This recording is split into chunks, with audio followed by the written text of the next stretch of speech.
Halo, Assalamualaikum warahmatullahi wabarakatuh. Bertemu lagi bersama saya Asef Rahman, guru mata pelajaran PABP SMP Islam Terpadu Hayatan Thayyibah kelas 9. Dalam kesempatan yang berbahagia ini, kita akan membahas satu tema di mata pelajaran PABP tentang sejarah tradisi Islam di Nusantara. Peta konsep yang akan kita pelajari dalam kesempatan kali ini menelusuri tradisi Islam di Nusantara. Berarti tradisi Islam Nusantara sebelum Islam, kemudian terjadi akulturasi budaya Islam, dan bagaimana melestarikan tradisi Islam yang berkembang di Nusantara tersebut. Nah, yang pertama adalah kita akan mengenal tradisi Nusantara sebelum Islam. Jauh sebelum Islam datang, bahkan sebelum agama Hindu-Buddha berkembang di Nusantara, penduduk asli Nusantara itu sudah percaya terhadap 3 hal. Yang pertama, mereka percaya terhadap benda-benda. Yang kedua, orang-orang Nusantara itu sudah percaya terhadap alam. Dan yang ketiga, mereka percaya terhadap roh nenek moyang. Kemudian masuk agama Hindu dan Buddha ke Nusantara, mewarnai kepercayaan-kepercayaan yang sudah ada sebelumnya. Nah, maka di situ terjadi sebuah peristiwa akulturasi budaya. Yang dimaksud dengan akulturasi budaya adalah proses pencampuran antara unsur kebudayaan yang satu dengan kebudayaan yang lain, sehingga terbentuk kebudayaan yang baru tanpa menghilangkan sama sekali ciri khas masing-masing kebudayaan lama. Di dalam Islam banyak sekali kebudayaan-kebudayaan yang berkembang. Namun ketika Islam bersentuhan dengan budaya lain, atau ketika budaya Islam berinteraksi dengan budaya lain, itu sah-sah saja selama tidak melanggar 3 prinsip dalam Islam. Apa saja? Yang pertama adalah tidak melanggar hukum halal dan haram. Yang kedua, mendatangkan maslahat atau kebaikan dan tidak menimbulkan mafsadat atau kerusakan. Dan prinsip yang ketiga adalah al-wala, artinya kecintaan yang hanya kepada Allah Subhanahu wa Ta'ala dan apa saja yang dicintai oleh Allah. Dan al-bara, berlepas diri dari membenci dari apa saja yang dibenci oleh Allah Subhanahu wa Ta'ala.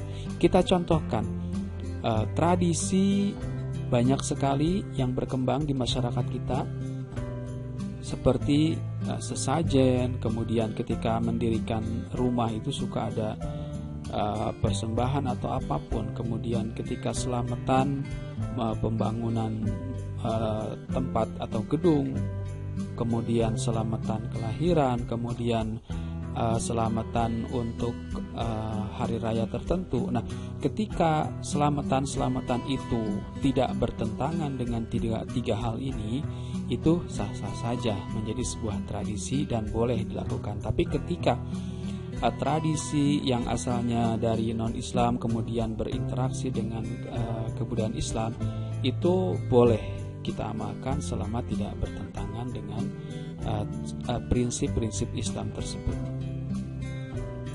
Nah, bagaimana cara melestarikan tradisi Islam di Nusantara? Yang pertama, itu bisa kita lihat dari seni Islam yang berkembang di Nusantara. Yang sering kita temui adalah seni arsitektur dari bangunan-bangunan masjid, ya, Masjid Kudus, kemudian beberapa bangunan masjid yang bergaya seperti candi. Itu merupakan contoh akulturasi budaya antara tradisi Hindu-Buddha dengan tradisi Islam.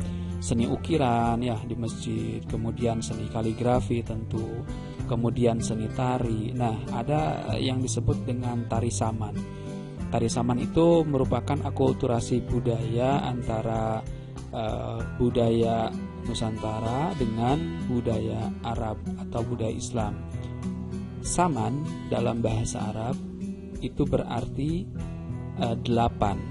Jadi tari saman itu adalah tari yang dilakukan oleh 8 orang. Itu adalah bentuk akulturasi budaya dari seni tari. Kemudian ada juga seni musik yang berkembang di Nusantara tuh, yang kita kenal hari ini bisa nasyid, kemudian marawis, kemudian seni pertunjukan dan seni sastra. Itu hal-hal atau seni Islam yang berkembang di Nusantara dan memang sampai saat ini masih dilestarikan oleh kita. Ada juga yang kedua dari segi tradisi Islam yang berkembang di Nusantara. Nah, yang sering kita lakukan setelah Idul Fitri itu ada tradisi halal bihalal. Sebetulnya itu sesuatu yang dilakukan secara turun-temurun karena sifatnya baik dan bernilai tentu saja secara sosial bernilai bagus, maka tradisi halal bihalal ini boleh dikembangkan karena tidak bertentangan dengan 3 prinsip yang tadi. Kemudian ada juga tradisi tabot atau tabui, kemudian ada sekaten, ada gerebek besar, ada maulid ya yang sering kita di daerah masing-masing sering kita lakukan itu. Ketika maulid itu memang tidak bertentangan dengan prinsip yang tadi, tidak bertentangan dengan prinsip halal dan haram, kemudian mendatangkan kebaikan, kemudian tidak bertentangan dengan apa yang dibenci oleh Allah, maka tradisi-tradisi yang berkembang di Nusantara itu boleh dan sah-sah saja dilakukan. Kemudian ada tradisi Rabu Hukasan, kemudian ada tumpengan. Prinsipnya tadi yang 3 ya. Yang membedakan antara tradisi Islam dengan tradisi non-Islam itu tujuannya.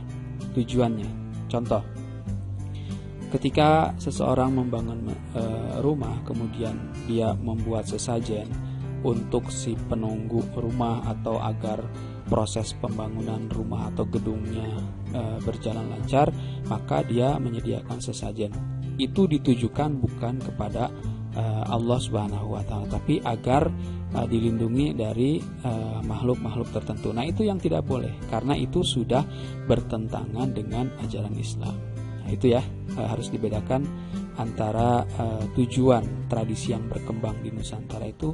Kalau tujuannya adalah tidak bertentangan dengan apa yang dilarang oleh Allah, kemudian mendatangkan kebaikan dan tentu saja tidak bertentangan dengan hukum halal haram, tradisi itu boleh dikembangkan dan boleh dilestarikan. Kemudian apa hikmahnya dari kita mempelajari tradisi Islam di Nusantara?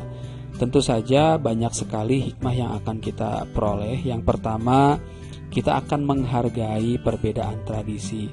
Sebagaimana kita ketahui bahwa Indonesia atau Nusantara itu beragam, suku, bangsa, agama itu sangat beragam. Maka sikap yang akan muncul, sikap mulia yang akan muncul setelah mempelajari ini adalah tentu saja kita akan menghargai perbedaan tradisi, dari tradisi suku Sunda, kemudian di Jawa, kemudian di luar, dan itu banyak sekali. Kalau itu tidak bertabrakan dengan nilai-nilai Islam, kita hargai. Kemudian tentu saja hikmah yang kedua, kita dituntut untuk melestarikan tradisi Islam tersebut. Kemudian yang ketiganya, kita diharapkan mampu menghormati, mampu menghargai para tokoh yang sudah berjasa mempertahankan, membangun, kemudian mengembangkan dan melestarikan dari tradisi-tradisi Islam yang sudah berkembang di Nusantara. Kemudian yang terakhir, kita harus merasa bangga sebagai bangsa Indonesia yang memiliki begitu banyak tradisi, yang begitu banyak memiliki kebudayaan yang itu menjadi salah satu kekayaan yang menjadi kekayaan ciri khas bangsa Indonesia. Nah, dalam kesempatan kali ini saya akan memberikan kesan dan pesan terhadap Lembaga SETI Indonesia Surabaya bahwa diklat yang dilaksanakan ini saya rasa sangat praktis, kemudian simpel, aplikatif, dan tentu saja sangat menyenangkan ya.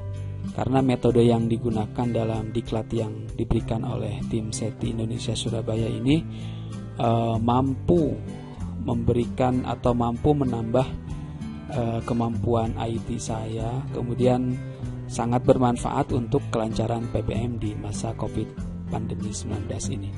Tentu saja ada pesan dari saya secara pribadi bahwa SETI Indonesia ini tetap istiqomah untuk berbagi ilmu, terutama ilmu IT. Mudah-mudahan itu menjadi ladang amal bagi tim.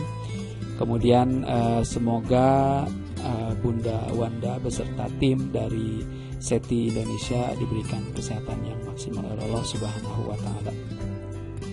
Dan terakhir diucapkan terima kasih. Assalamualaikum warahmatullahi wabarakatuh.